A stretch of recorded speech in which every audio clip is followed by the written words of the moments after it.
Hey everybody, this is Tracy here with another edition of A View from Tracy's Point.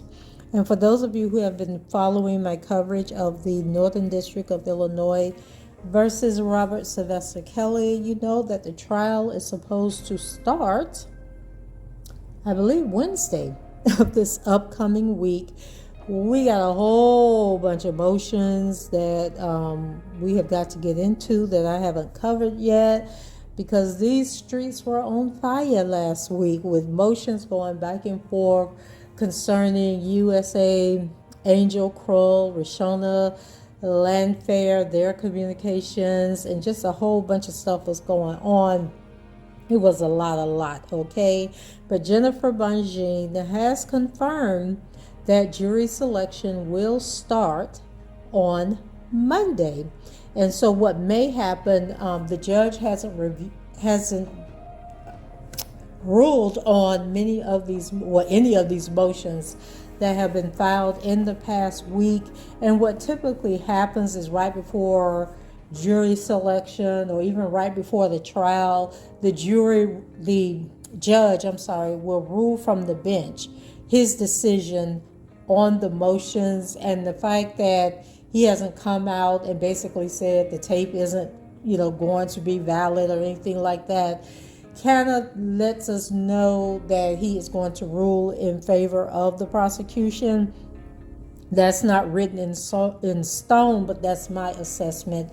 But in any event, jury selection is definitely going to start on Monday. So let's go ahead and get into what the jury questionnaire will look like in the instructions. Okay, so hold tight. Check out this advertisement for my book, Love Like Snow in Florida on a Hot Summer Day, and we shall be right back.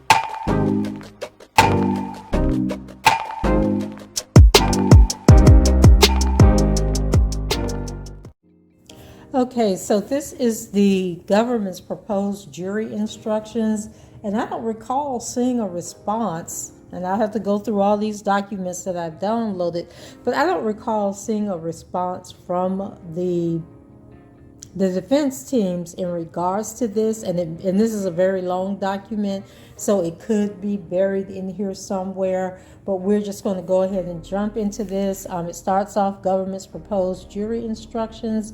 The United States of America, by its attorney John R. Lausch Jr., United States Attorney for the Northern District of Illinois, hereby submits the government's proposed instructions and verdict forms for this case. Because the government based the submission on the anticipated trial evidence, the government may ask the court for permission to supplement or modify these proposed jury instructions as appropriate. Okay, so it says, members of the jury, I will now instruct you on the law that you must follow in deciding this case.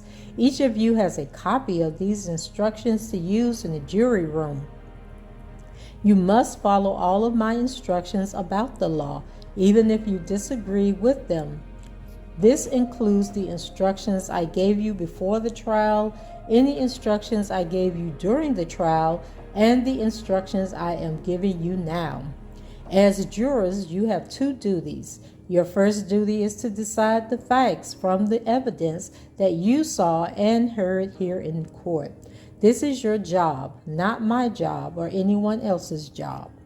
Your second duty is to take the law as I give it to you, apply it to the facts, and decide if the government has proved the defendant guilty beyond a reasonable doubt. You must perform these duties fairly and impartially. Do not let sympathy, prejudice, fear, or public opinion influence you. In addition, do not let any person's race, color, religion, national ancestry, or gender influence you. You must not take anything I said or did during the trial as indicating that I have an opinion about the evidence or about what I think your verdict should be. And then it says government instruction number 1, 7th Circuit Committee 2020, and then 1.01. So it says the charges against the defendants are in a document called an indictment. You will have a copy of the indictment during your deliberations. The indictment in this case charges defendant Robert Kelly with exploitation, conspiring to obstruct justice, conspiring to receive CP, receipt of CP, and enticement to engage in unlawful conduct. Defendant Darrell McDavid is charged with conspiring to obstruct justice, conspiring to receive CP, and receipt of CP. Defendant Milton Brown is charged with conspiring to receive CP. The defendants have pled not guilty to the charges. The indictment is simply the formal way of telling a defendant what crimes he is accused of committing. It is not evidence that the defendant is guilty. It does not even raise a suspicion of guilt. And for anyone that is new to my channel, I left out certain words, okay, in the charges because we have to be respectful of YouTube and their rules. But I have covered the indictment in other videos, and you can go and check it out to get a clearer understanding of exactly what these individuals are being charged with.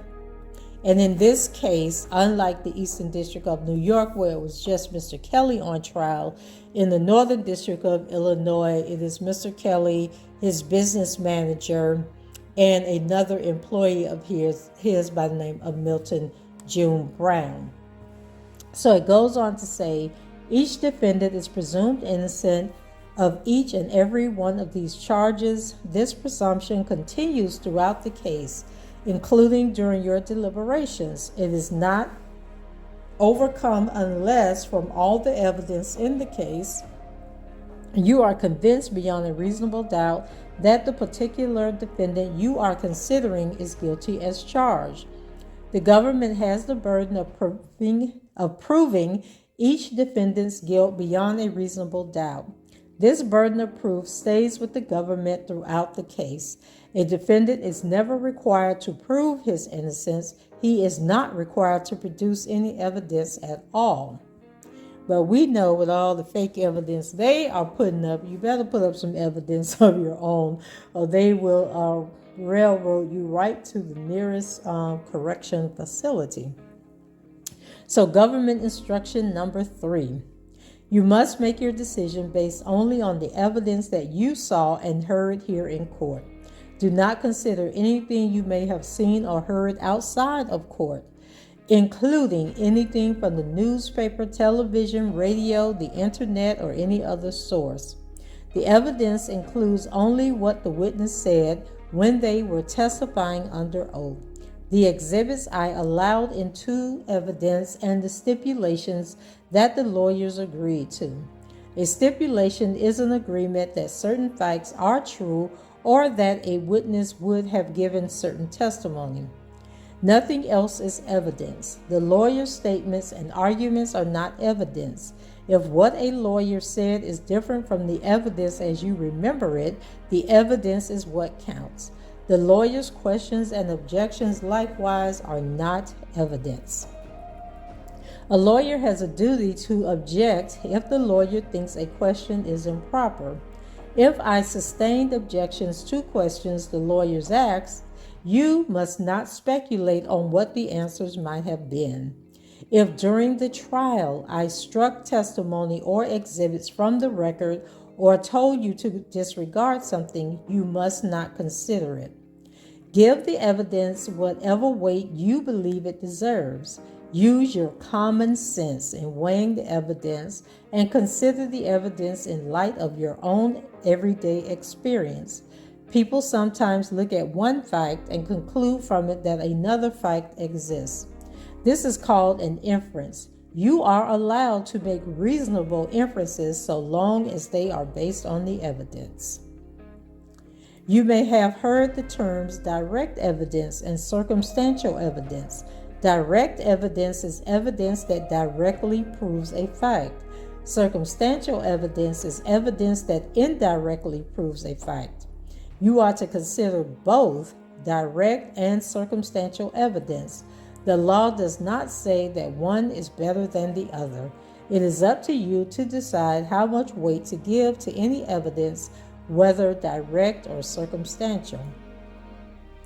Part of your job as jurors is to decide how believable each witness was and how much weight to give each witness' testimony, including that of a defendant. You may accept all of what a witness says or part of it or none of it at all. Some factors you may consider include the age of the witness, the intelligence of the witness ability and opportunity to see, hear, or know the things the witness testified about, the witness memory, the witness demeanor, whether the witness had any bias, prejudice, or other reason to lie or slant the testimony, the truthfulness and accuracy of the witness testimony in light of the other evidence presented, and inconsistent or consistent statements or conduct by the witness. Let's see, number 7.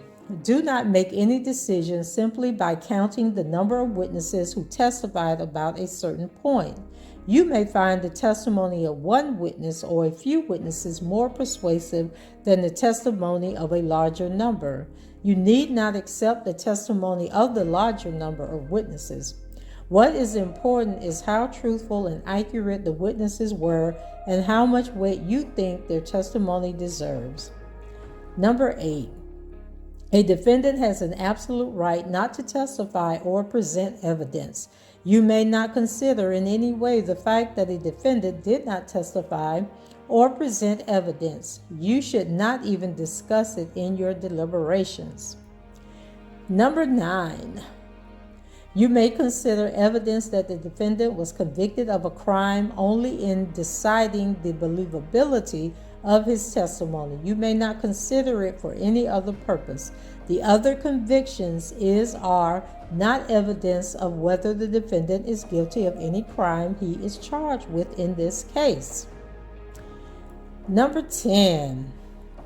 You have heard a witness who gave testimony regarding blank. You do not have to accept this witness's testimony. You should judge the witness's testimony the same way you judge the testimony of any other witness. In deciding how much weight to give to this testimony, you should consider the witness's qualifications, how he reached his conclusions, and the factors I have described for determining the believability of testimony. Number 11. You should not speculate why other persons whose name you may have heard during the trial is not currently on trial before you.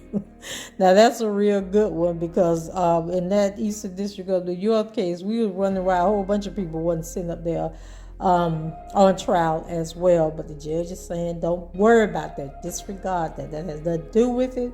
You are only judging the people that are sitting at those defense tables. So number 12, it is proper for an attorney to interview any witness in preparation for trial. Number 13, you have heard a recorded conversation and seen video recordings. This is proper evidence that you should consider together with and in the same way you consider the other evidence. You are also given transcripts of the conversations on the recordings to help you follow the recordings as you listen to them. The recordings are the evidence of what was said and who said it.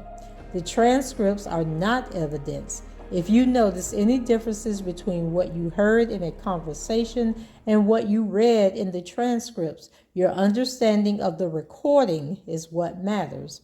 In other words, you must rely on what you heard, not what you read. And if you could not hear or understand certain parts of a recording, you must ignore the transcripts as far as those parts are concerned. I am providing you with the recordings and a device with instructions on its use. It is up to you to decide whether to listen to the recording during your deliberations. You may, if you wish, rely on your recollections of what you heard during the trial. If during your deliberations you wish to have another opportunity to view any transcripts, as you listen to a recording, send a written message to the marshal, court security officer, and I will provide you with the transcripts. Number 14. Certain summaries, charts were admitted in evidence. You may use those summaries, charts as evidence, even though the underlying documents' evidence are not here. Okay, I don't know what that means, y'all. Certain summaries and charts were admitted into evidence. You may use those summaries, charts as evidence, even though the underlying documents or evidence are not here. The accuracy of the summaries, charts has been challenged. The underlying documents' evidence have also been admitted so that you may determine whether the summaries, charts are accurate. It is up to you to decide how much weight to give the summaries. So I guess he's allowing something to be admitted in evidence, although it has been challenged. And maybe he hasn't made a ruling and won't make a ruling until the end of court. I don't know. Anyway, number 15. Certain summaries and charts were shown to you to help explain other evidence that was admitted. Specifically, identify the demonstrative exhibit if appropriate. These summaries, charts, are not themselves evidence or proof of any facts, so you would not have these particular summaries or charts during your deliberations if they do not correctly reflect the facts shown by the evidence. You should disregard the summary charts and determine the facts from the underlying evidence. So maybe they're saying like there might be some exhibits that are presented that aren't evidence, but they're used to help the people understand the evidence. And it's up to the jury if they decide they want to use that or give any credence to it. But it shouldn't be a deciding factor in their ultimate verdict. So number 16. If you have taken notes during the trial, you may use them during deliberations to help you remember what happened during the trial. You should use your notes only as aids to your memory. The notes are not evidence. All of you should rely on your independent recollection of the evidence, and you should not be unduly influenced by the notes of other jurors. Notes are not entitled to any more weight than the memory or impressions of each juror. Number 17. Consideration of the charges.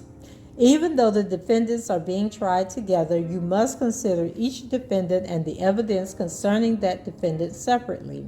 Your decision concerning one defendant, whether it is guilty or not guilty, should not influence your decision concerning any other defendant. Defendants Robert Kelly and Darrell McDavid have each been accused of more than one crime. The number of charges is not evidence of guilt and should not influence your decision. You must consider each charge separately. Your decision on one charge, whether it is guilty or not guilty, should not influence your decision on any other charge. Number 18. The indictment charges that the crimes committed or on or about certain dates. The government must prove that the crimes happened reasonably close to those dates. The government is not required to prove that the crimes happened on those exact dates. Well, I don't think that's fair, because that was one of the things that Jennifer Bongine raised in one of her motions, is that they weren't giving her the exact information. And so how is she to claim an alibi or prepare an alibi? So for example, if you say, oh, this happened in the month of June 1996, but you know that Mr. Kelly he was on tour, right? And say he had concerts every Friday, Saturday, and Sunday throughout the month of June. So if he wasn't in town, right, during those weekend dates, but the actual crime happened on one of those weekend dates, then he can prepare an alibi and say, well, that couldn't have happened because I was on the other side of the country. But by just giving a blanket month, oh, it happened in the month of June, you're denying him the opportunity to have an alibi, because if he comes up and has that alibi that every, between Thursday and Monday, I was traveling every weekend in the month of June, then you give the opportunity for them to come back and say, oh, but this happened on, the first Tuesday of June or the third Thursday of June. You get what I'm saying? So they can, maneuver and manipulate around pinpointing the date that it actually happened, and also denying him the opportunity of presenting an alibi. And one of the motions that Jennifer Bongine submitted, the government came back and, was arguing that she had submitted that she wasn't allowed to submit any alibis, because when she was asked earlier if they would be using alibis as part of their defense, she didn't provide any, and now the time has expired, so it doesn't matter, the time has expired, so she doesn't get to file an alibi response. And so the judge, he hasn't ruled on that either. Like, he hasn't ruled on any of this stuff, but it'll be interesting to see. Number 19, starts with terms applicable to multiple accounts. Some of the charges contain the same terms. I will define for you now some of those terms. I will give you in later instructions additional definitions for terms that are applicable to specific charges. And let me stop right here. I know when I opened this document up, it was presented by John Louch, who is the United States Attorney for the Northern District of Illinois. But basically, they prepared this document, and the document is actually coming from the judge. So the reason it's reading the way that it is because this is what the judge is going, if he approves it without any changes, this is what the judge is going to read to the jury. But it was prepared by the United States Attorney for the Northern District, and it is based on basically a general document from the Seventh Circuit Committee, which was written in, looks like April 5th, maybe, or maybe not, or maybe this is section 5, okay, of the document. Anyway, this document was approved in 2020, and then they just tweak it to fit the current trial that they are talking about. So let's move on. So knowingly, a person acts knowingly if he realizes what he is doing and is aware of the nature of his conduct and does not act through ignorance, mistake, or accident. In deciding whether a defendant acted knowingly, you may consider all of the evidence, including what the defendant did or said. Minor means any person under the age of 18 years. CP means a visual depiction of explicit conduct, including any photograph, film, video, or picture, whether made or produced by electronic, mechanical, or other means, if the production of the visual depiction involves the use of someone engaged in explicit conduct. Visual depiction includes any video, whether made or produced by electronic, mechanical, or other means. Sexually explicit conduct includes actual or simulated intercourse, including the private areas, oral, anal, just a whole bunch of stuff, masturbation, sadistic, child, all kind of abuse, lascivious exhibition of different body parts below the waistline of any person. Lascivious exhibition is a display that calls attention to the private areas for the purpose of eliciting a response in the viewer. Coerced means 1, using threats of serious harm, 2, or physical restraint against any person. 2, any scheme, plan, or pattern intended to cause a person to believe that failure to perform an act would result in serious harm, 2, or physical restraint against any person, Or 3, the abuse or threatened abuse of law or the legal process. Serious harm means any harm, whether physical or non-physical, including psychological, financial, or reputational harm that is sufficiently serious under the circumstances to compel a reasonable person of the same background and in the same circumstances to perform or to continue performing activity in order to avoid incurring that harm. Well, I don't think any of that took place. Interstate commerce means commerce between different states, territories, and possessions of the United States, including the District of Columbia. Images and videos transmitted or received over the internet have moved using a means of facility of interstate or foreign commerce. It is for you to determine, however, if the material containing the visual depiction had been transmitted or received over the internet. Foreign commerce means commerce between any state, territory, or possession of the United States and a foreign country. Commerce includes, among other things, travel, trade, transportation, and communication. Let's see, and then they have instruction number 20. Once again, document written in 2020. They got that 4 times, but they're listing the different sections of Title 18 United States Code, 2256.8, 2256.1, 2256.2a, and then section 1466A F1. United States versus Russell, 7th Circuit, 2011. United States versus Schuster, 7th Circuit, 2013. Let's see, and then they have section 1591E4, modified to remove the word commercial. 7th Circuit Committee, 2020, definition of interstate or foreign commerce. Okay, specific counts. I will now describe to you the specific charges in the indictment and what is required to prove each of those charges. Okay, exploitation, you guys know the rest. Counts 1, 2, 3, and 4, defendant Robert Kelly. Counts 1, 2, 3, and 4 of the indictment charge defendant Robert Kelly with the exploitation of Roshana.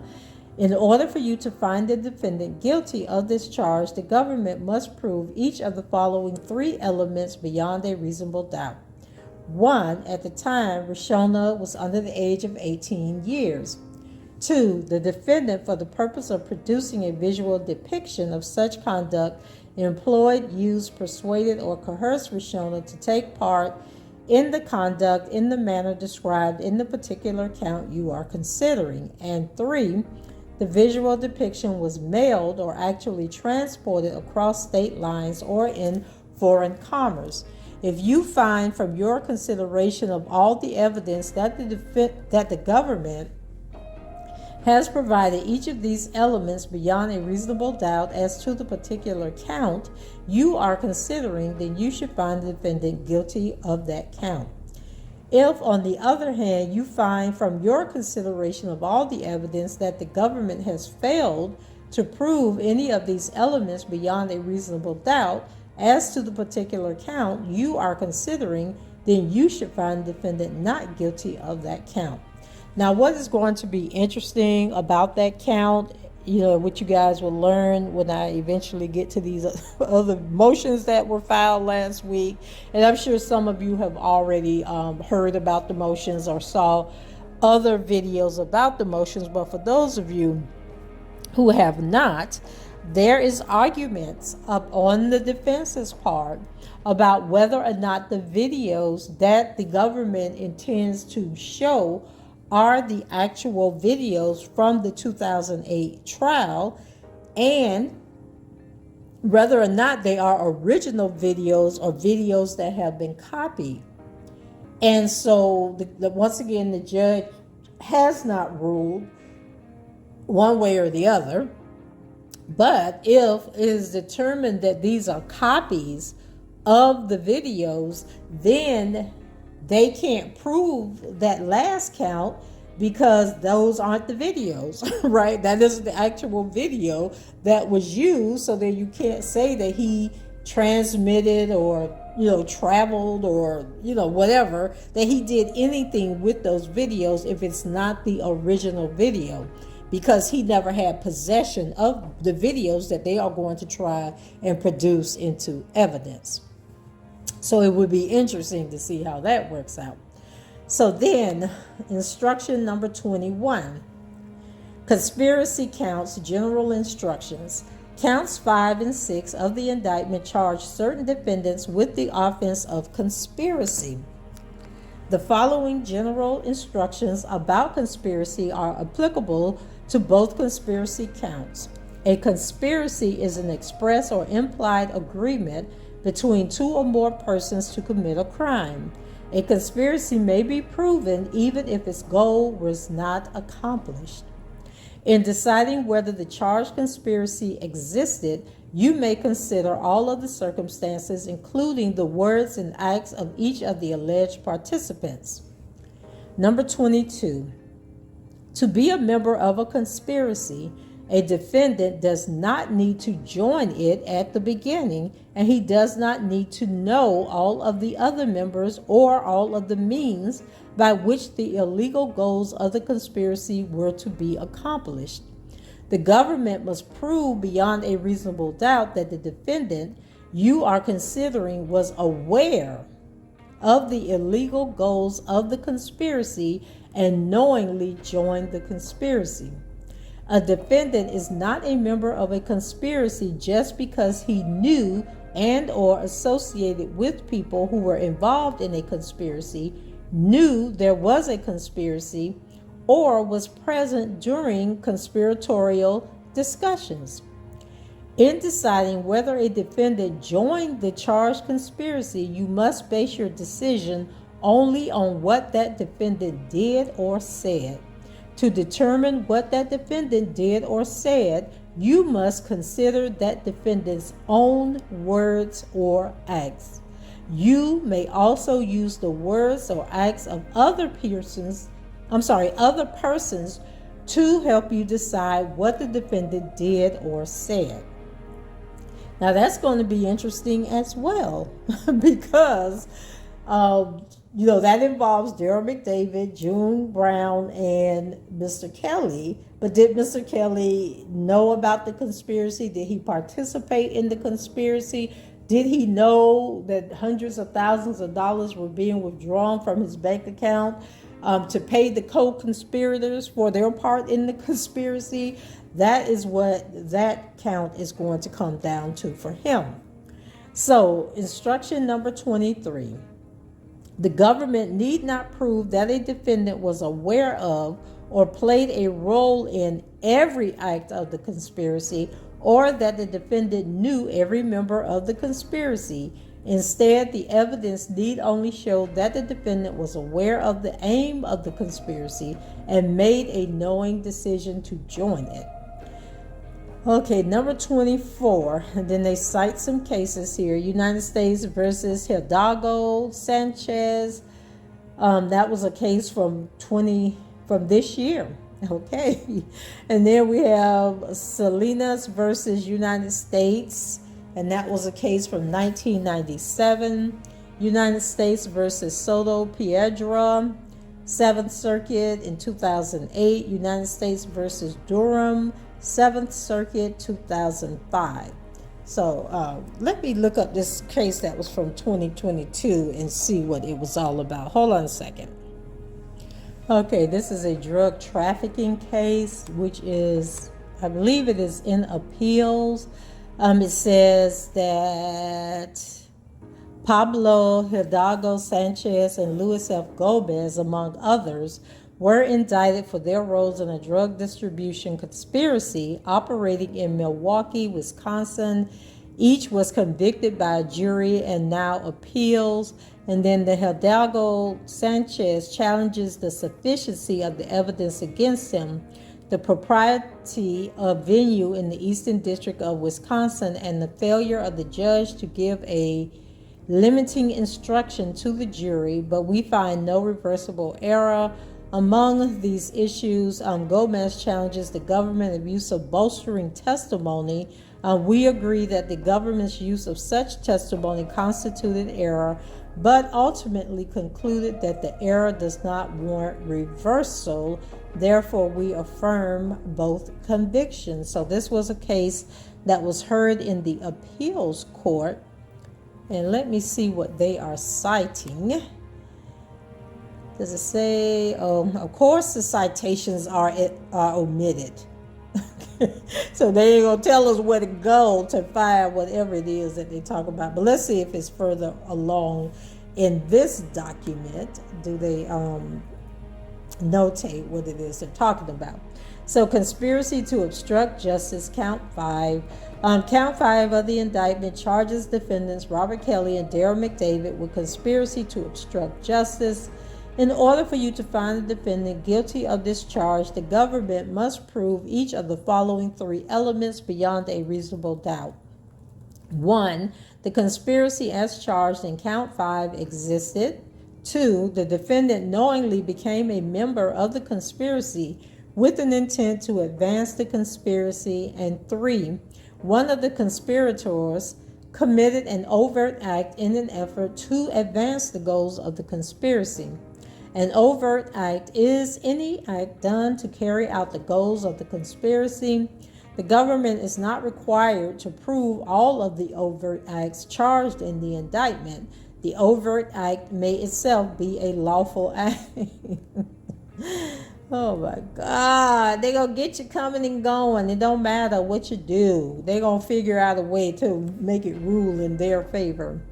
If you find from your consideration of all the evidence that the government has proved each of these elements beyond a reasonable doubt as to the particular defendant you are considering, then you should find that defendant guilty.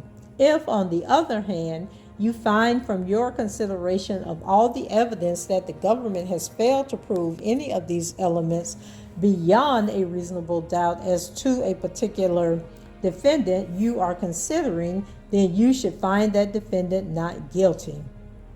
Number 25. Count 5 charges a conspiracy to commit the offense of obstruction of justice. The offense of obstruction of justice is committed when 1. A person knowingly alters, destroys, mutilates, conceals, covers up, falsifies, or makes a false entry in any record, document, or tangible object. 2. A person acts with the intent to impede, obstruct, or influence an investigation or proper administration of any matter. And 3. The investigation or matter is within the jurisdiction of an agency of the United States. Number 26. For purposes of count 5, a tangible object is an object that can be used to record or preserve information. An agency of the United States includes Homeland Security Investigations, or HSI. An investigation regarding CP is a matter within the jurisdiction of that agency. An investigation or matter within the jurisdiction of an agency of the United States need not have been pending or imminent at the time of the conduct. It is sufficient that the act was done in contemplation of or in relation to a matter or investigation that is within the jurisdiction of a federal agency. So then for number 27, they are they're taking information from multiple cases. Yates versus United States, 2015. United States versus McQueen, 11th Circuit, 2013. United States versus Gray, 6th Circuit, 2012. United States versus Yielding from the 8th Circuit in 2011. United States versus Yaheo Poo, Northern District of Illinois, 2014. United States versus Rapi, Northern District of Illinois, April 23rd, 2008. Okay, so it says something else. I'm going to say sentencing report. I don't know. Number 107 through 146 at 14 through 15, 2002, 2002, child, okay, I don't know what they're talking about. Some cases they pulling information from, and some documents that they're pulling information from. So it gives like different locations, court cases is meant to apply broadly to any acts to destroy or fabricate physical evidence so long as they are done with the intent to obstruct, impede, or influence the investigation or proper administration of any matter, and such matter is within the jurisdiction of any agency of the United States, or such acts done either in relation to or in contemplation of such a matter or investigation. This statute is specifically meant not to include any technical requirement which some courts have read into other obstruction of justice statutes to tie the obstructive conduct to a pending or imminent proceeding or matter. It is also sufficient that the act is done in contemplation of or in relation to a matter or investigation. It is also meant to do away with the distinctions which some courts have read into obstruction statutes between court proceedings, investigations, regulatory or administrative proceedings, whether formal or not, and less formal government inquiries, regardless of their title. Destroying or falsifying documents to obstruct any of these types of matters or investigations, which in fact are proved to be within the jurisdiction of any federal agency, are covered by this statute. Questions of criminal intent are, as in all cases, appropriately decided by a jury on a case-by-case basis. It also extends to acts done in contemplation of such federal matters so that the timing of the act in relation to the beginning of that matter or investigation is also not a bar or prosecution. The intent of the provision is simple. People should not be destroying, altering, or falsifying documents to obstruct any government function, unless, of course, you are with the government, right? Because they can do what they want, when they want, how they want to do it. Let me see if I can figure out what the heck this is, because they talking all in code and all this stuff. Let me see. And so, guys, I'm basically, now imagine you are a juror and you had to sit through all of this in order to make your decision. Okay, so it's not sentencing report, it is Senate report on the Corporate and Criminal Fraud Accountability Act of 2002. So that's where this information is coming from.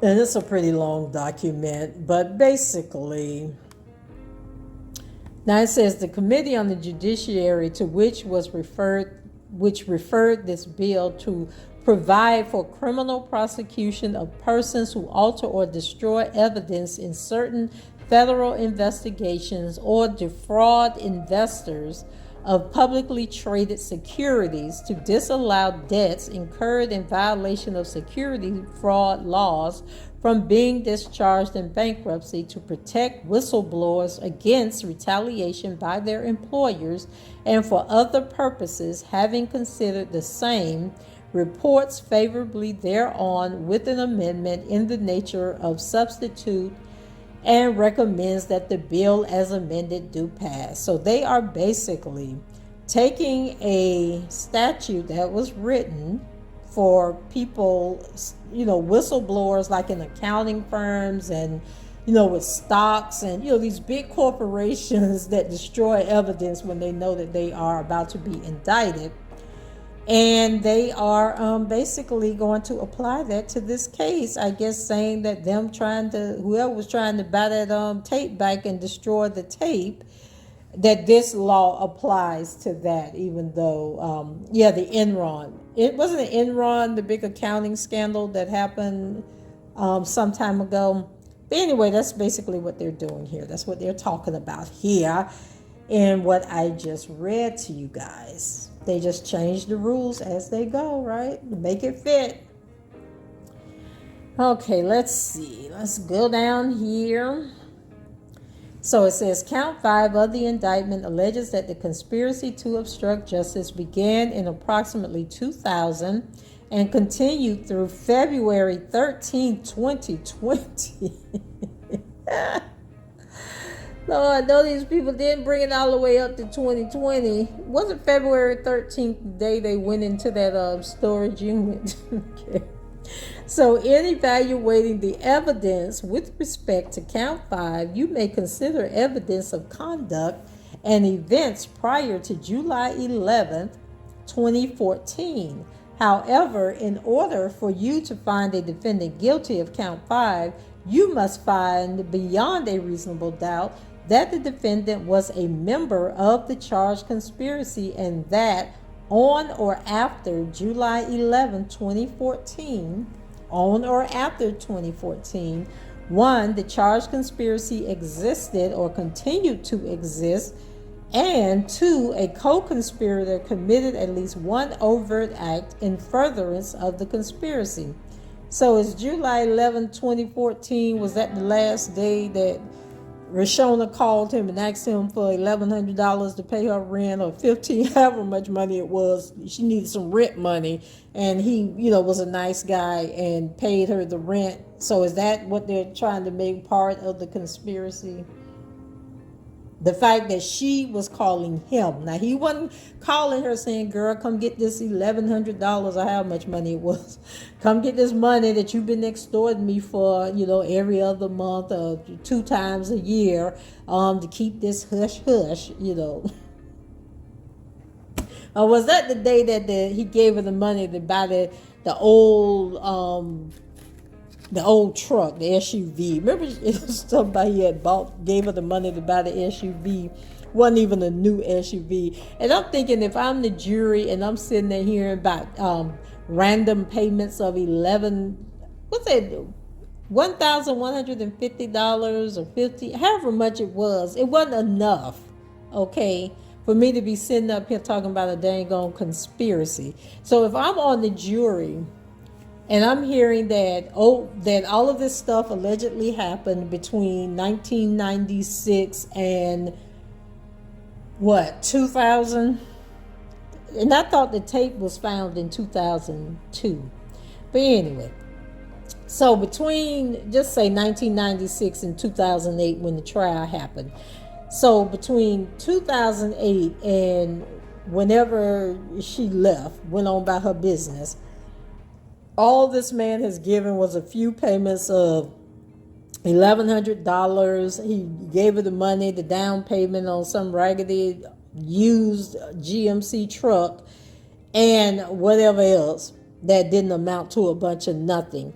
I am going to be sitting there saying, girl, you sold yourself cheap, because if I'm holding on to this secret all these years, you're going to be giving me, probably based on what his income was, he'd been giving me like $100,000 a year or more. Like, who's sitting there selling for $1,100 to be keeping a secret that's done allegedly destroyed your life and tore you apart, and now you finally relieved to be able to talk about it? Like, come on.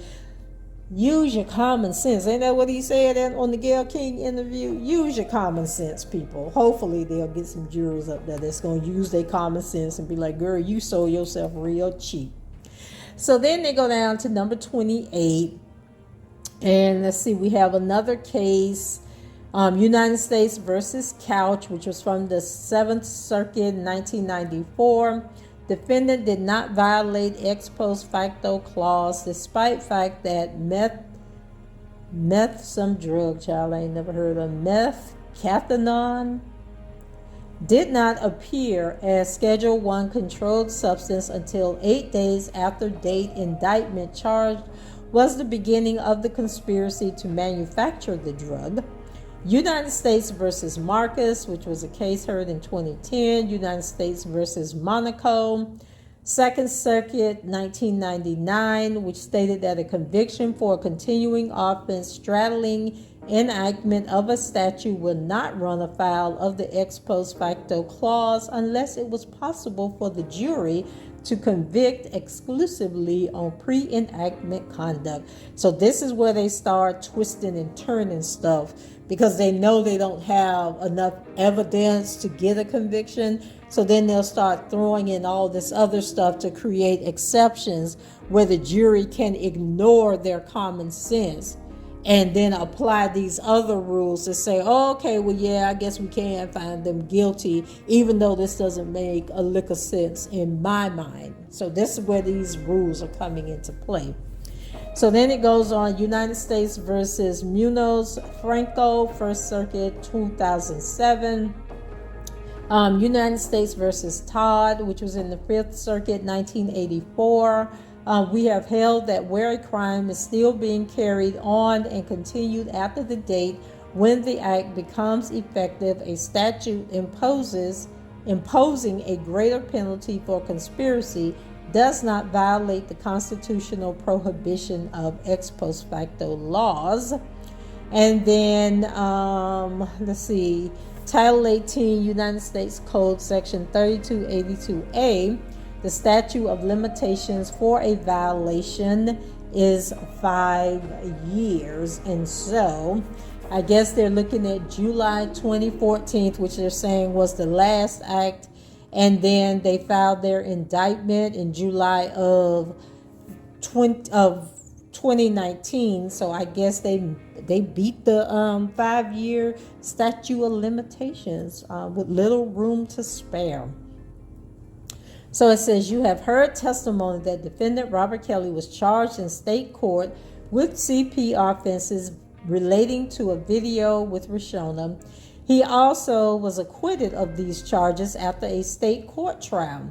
The state and federal governments are separate sovereigns. Therefore, this is what I've been trying to tell y'all over and over and over and over and over, but y'all be wanting to argue with me.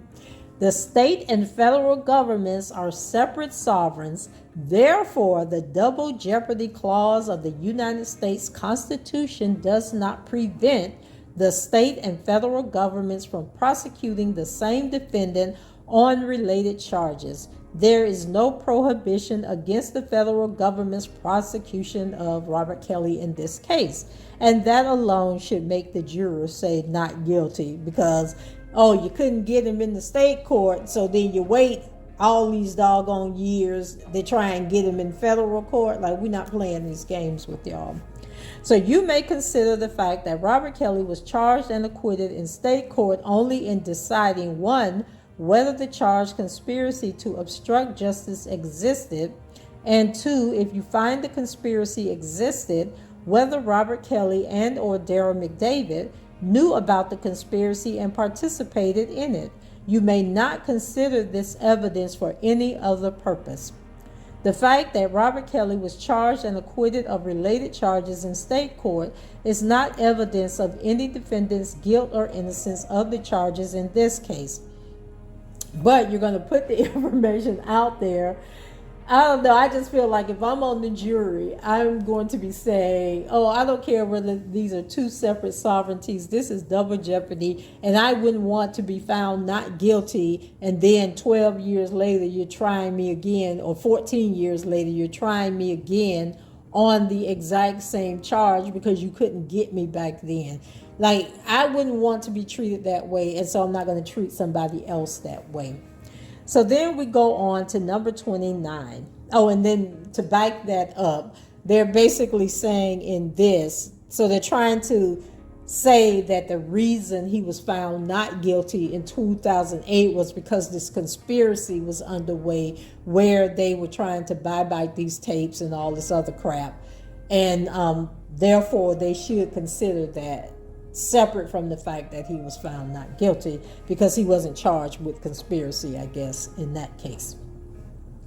So, the United States versus Gamble, which was heard in 2019, under these dual sovereignty doctrine, a state may prosecute a defendant under state law even if the federal government has prosecuted him for the same conduct under a federal statute, or the reverse may happen. And then United States versus Mitchell from the Seventh Circuit in 1985. Defendant's prosecution by the United States following his acquittal in state court does not violate the double jeopardy clause. You have heard evidence that certain witnesses took one or more polygraph tests. You may consider evidence related to the polygraph test only in deciding one, whether the charge,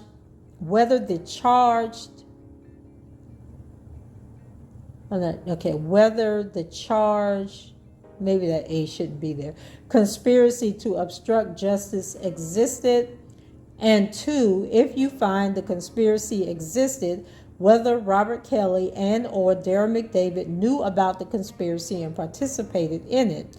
You may not consider this evidence in evaluating the credibility of testimony given by a witness who took a polygraph test or for any other purpose.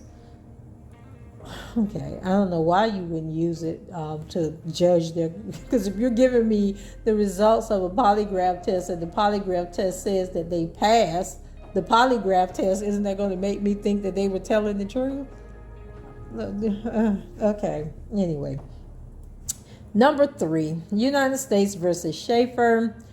And this was a case from 1998, plurality agreeing that by its very nature, polygraph evidence may diminish the jury's role in making credibility determinations. So why use it? United States versus Leah, 7th Circuit, 2001. Conspiracy to receive CP, count 6, defendants Robert Kelly, Darren McDavid, and Milton Brown. Count 6 of the indictment charges defendants Robert Kelly, Darren McDavid, and Milton Brown, and I believe this is the only charge that Milton Brown is facing.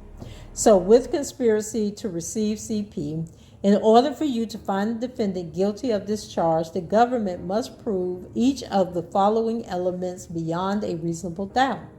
1, the conspiracy as charged in count 6 of the indictment existed, and 2, the defendant knowingly became a member of the conspiracy with an intent to advance the conspiracy.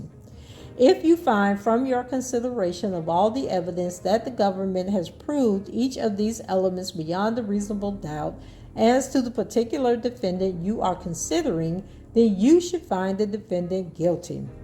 If, on the other hand, you find from your consideration of all the evidence that the government has failed to prove any of these elements beyond a reasonable doubt as to the particular defendant you are considering, then you should find that defendant not guilty. Government instruction number 31. Count 6 of the indictment charges defendants Robert Kelly, Darren McDavid, and Milton Brown with conspiracy to receive CP. The offense of receiving CP is committed when 1, a person knowingly receives certain material. 2, the material contains CP. 3, the person knew both that the material depicted one or more individuals and that individual was engaged in explicit conduct. And 4, the material was mailed, shipped, or transported in interstate or foreign commerce by any means. And what does any means mean, y'all? That it was recorded with a VCR, with any type of recording device, with a phone. It was put on a VHS tape or a CD or a thumb drive that was made in one location, one state, one country, and you purchased it or used it in a different state or a different country. Okay? All right. So, number 32. Let's see. Count 7 and 8, receipt of CP. Defendants, seems like these charges switching up here, but do it sound that way to y'all? Because we ain't heard nothing about them other folks that's supposed to be part of this indictment, have we now? So defendants Robert Kelly and Darren McDavid. Counts 7 and 8 charge defendants Robert Kelly and Darren McDavid with receipt of such product. In order for you to find a defendant guilty of this charge, the government must prove each of the following 4 elements beyond a reasonable doubt. 1, the defendant knowingly received the video or videos identified in the particular count you are considering. But if it's not the actual videos, did he actually receive them? Okay? That's what the defense is going to have to drill in to the jury, that these are copies.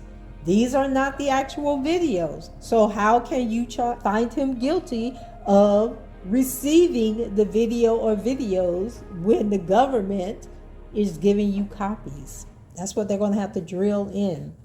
2, the video or videos contain CP. 3, the defendant knew both that the video or videos depicted individuals and that those individuals were engaged in explicit conduct. And 4, the video or videos was or were mailed, shipped, or transported in interstate or foreign commerce by any means. Did you order the camcorder? Did you order the tapes from Amazon? And Amazon shipped them from the manufacturer who was in California and then delivered them from their warehouse in California to their warehouse in Illinois and then delivered them to your house. Okay. All right. If you find from your consideration of all the evidence that the government has proved each of these elements beyond a reasonable doubt as to the particular defendant and count you are considering, then you should find the defendant guilty. If, on the other hand, you find from your consideration of all the evidence that the government has failed to prove any of these elements beyond a reasonable doubt as to the particular defendant and count you are considering, then you should find the defendant not guilty. Number 33. For purposes of counts 6, 7, and 8, in determining whether video 2, 3, or 4 contained a lascivious exhibit of the butt, child, any private areas, anyway, y'all use your imagination, of any person, you may consider the intent and motivation of the videographer. Child, I need to go back and read the indictment because maybe I wasn't paying attention. Number 34. Any person who knowingly aids, counsels, commands, induces, or procures the commission of an offense may be found guilty of that offense if he knowingly participated in the criminal activity and tried to make it succeed. Seems like Lisa Van Allen should be a defendant in this case and not a witness. If a defendant knowingly causes the acts of another, then the defendant is responsible for those acts as though he personally committed them himself. I don't even know where that came from. Number 35, enticement. Counts 9, 10, 12, 13. Wait a minute. Now hold up. Now we skipping over counts. Let's see. What was the last one, y'all? The last one was... Let me scroll back up here. So it says count 6, 7, 8. Okay. And now we done jump to counts 9, 10, 12, and 13. So what happened to count 11? Okay. Maybe I read that one already. Counts 9, 10, 12, and 13 charge defendant Robert Kelly with enticement to engage in activity. In order for you to find the defendant guilty of this charge, the government must prove each of the following 4 elements beyond a reasonable doubt. 1. The defendant used a facility or means of interstate commerce to knowingly persuade, induce, entice, or coerce these individuals to do some stuff they ain't have no business doing, as charged in counts 9, 10, 12, and 13. 2. That he knew what their age were or was. 3. The defendant believed that they were less than a certain age. And 4, if the activity had occurred, the defendant would have committed the criminal offense of aggravated criminal abuse. Okay, so they say that in order to find guilty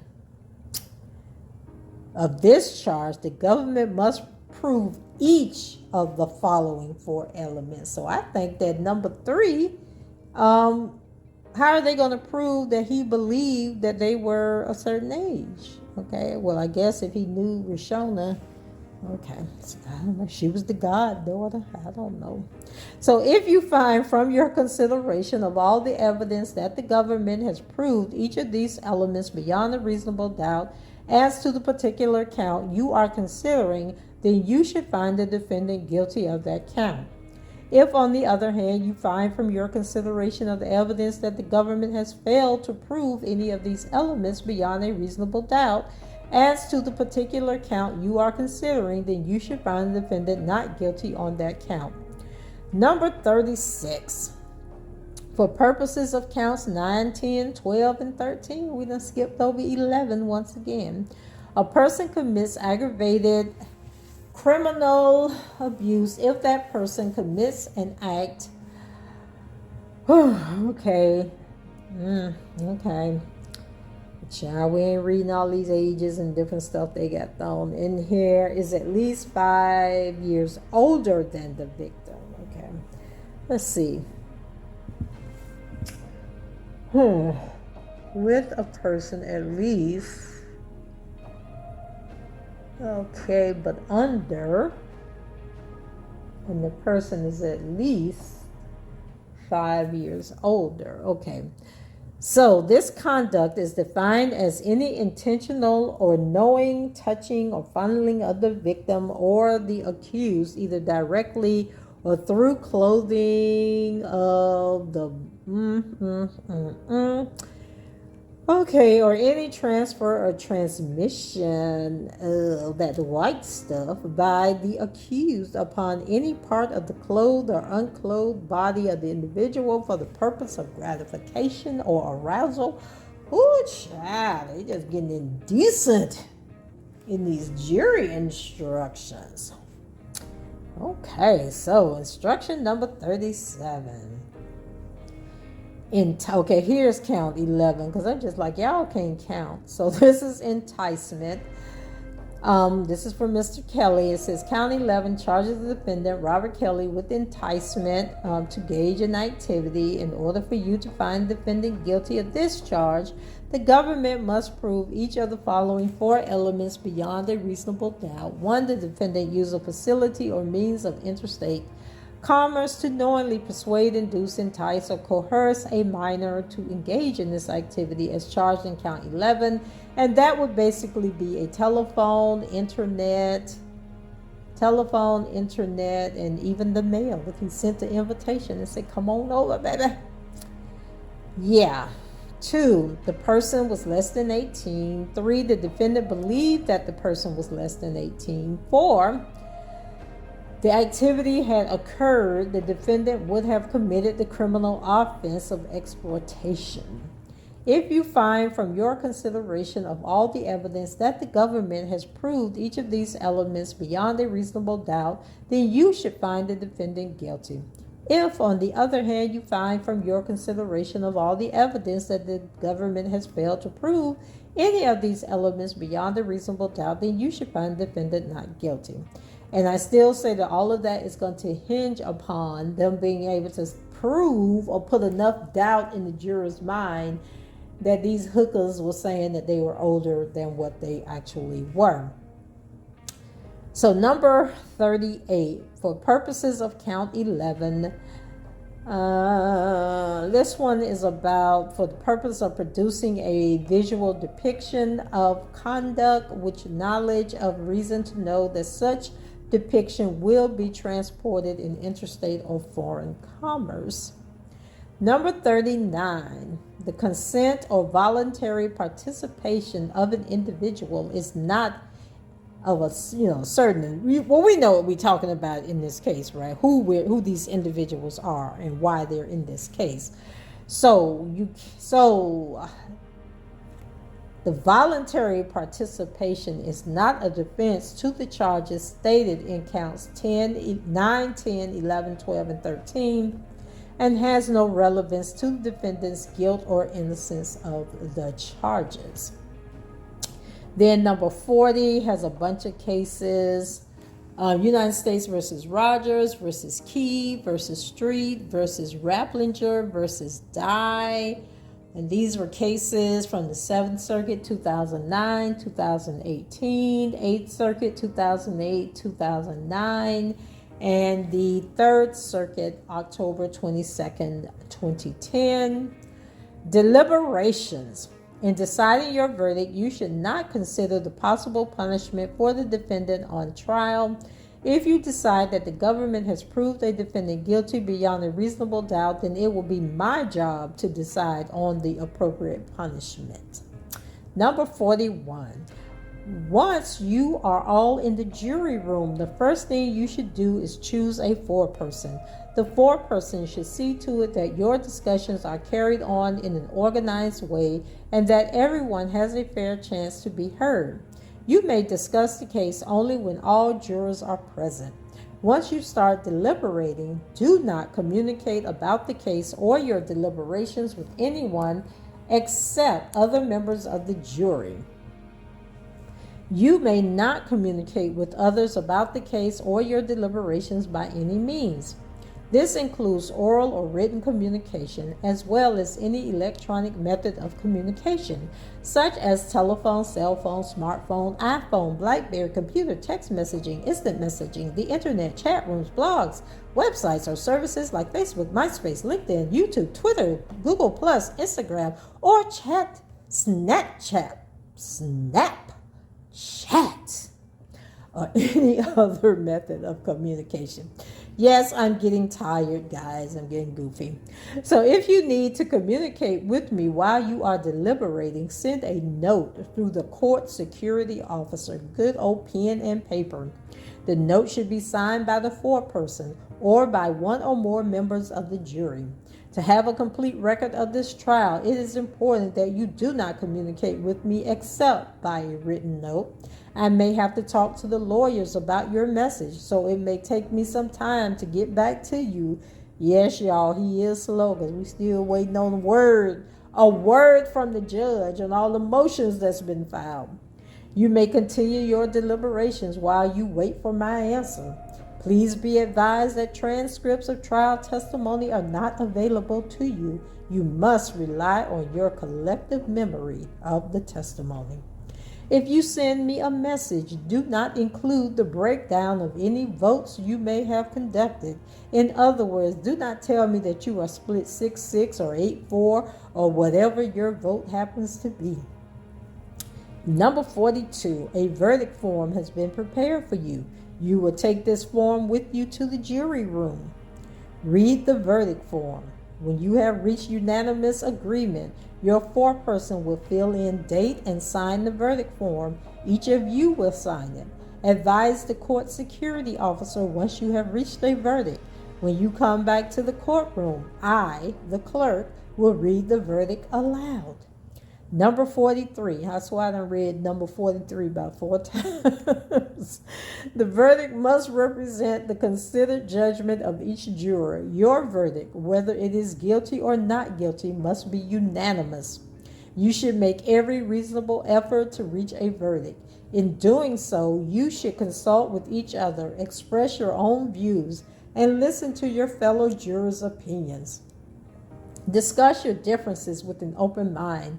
Do not hesitate to re-examine your own view and change your opinion if you come to believe it is wrong. But you should not surrender your honest beliefs about the weight or effect of evidence just because of the opinions of your fellow jurors or just so that there can be a unanimous verdict. The 12 of you should give fair and equal consideration to all the evidence. You should deliberate with the goal of reaching an agreement that is consistent with the individual judgment of each juror. You are impartial judges of the facts. Your sole interest is to determine whether the government has proved its case beyond a reasonable doubt. Number 44. Okay, so this is the verdict form, and it says, we the jury find as follows. On count 1 of the indictment, we the jury find defendant Robert Sylvester Kelly, and then they have guilty or not guilty. On count 2, count 3, count 4,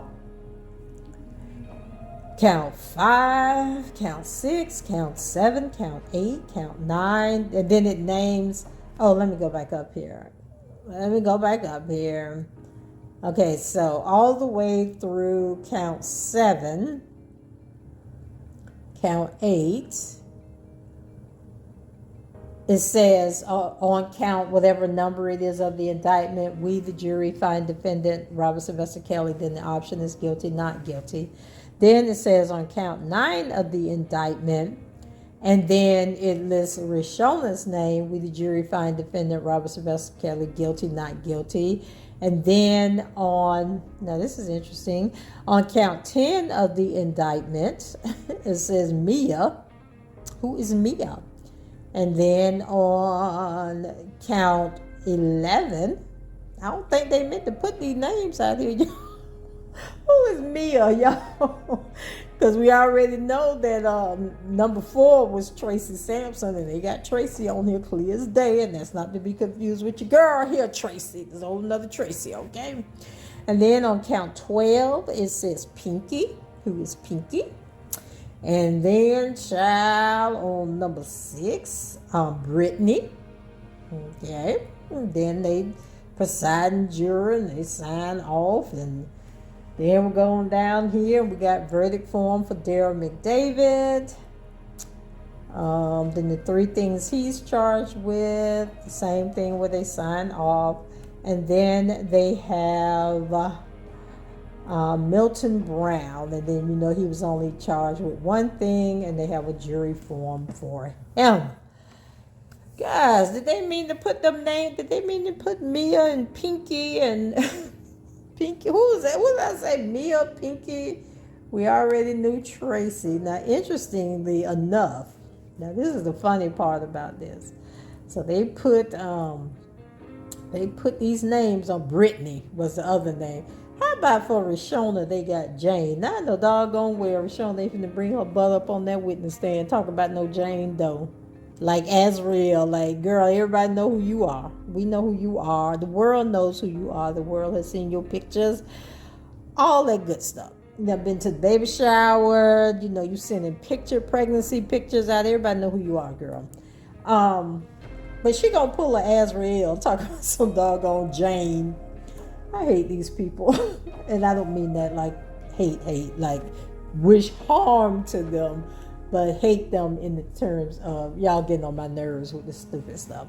Anyway, child, that's it for me. That is the jury instructions. Now, the file was named jury questionnaire, but they didn't give us not one question that was going to be on the questionnaire. But it was the instructions that the judge is going to read. So he's going to read that off to the jury. Those are their instructions on how to decide this case. And it took me a good minute to read that. So I think them jurors took me over an hour to read all that. So I think them jurors going to be bored half to death by the time he gets to the first or second part of this section. But anyway, y'all, let me know what you think about the instructions. Go ahead, leave your comments below, rate the video, and subscribe to the channel if you haven't done so already. And until the next time, I shall talk to you guys later. Bye-bye.